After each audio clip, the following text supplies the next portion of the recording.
I guess the question for us is, how far are we from the kingdom of God? You know, maybe when Charlie got up here tonight, you were thinking kind of a gruff guy, you know, rough background, you know, but all of a sudden he began to melt.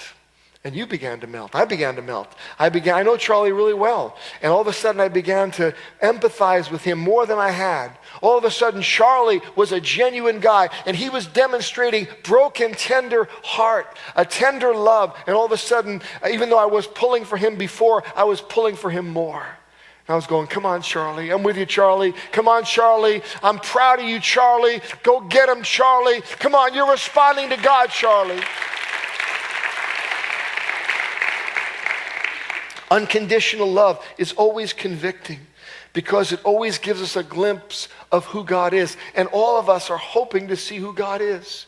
We're created with a God-sized hole in our hearts, in our imaginations. I want to see God.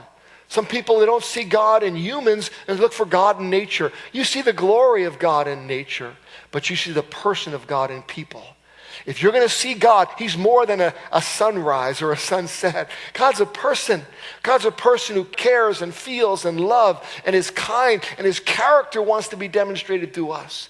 And yes, we live in a nation that really is angry at Christians who don't demonstrate the love of God. And we're always having to prove ourselves because they have been jaded by people who have hurt them.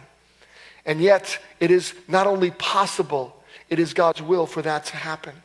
When we see God's love, it leaves us speechless. It leaves us excuseless.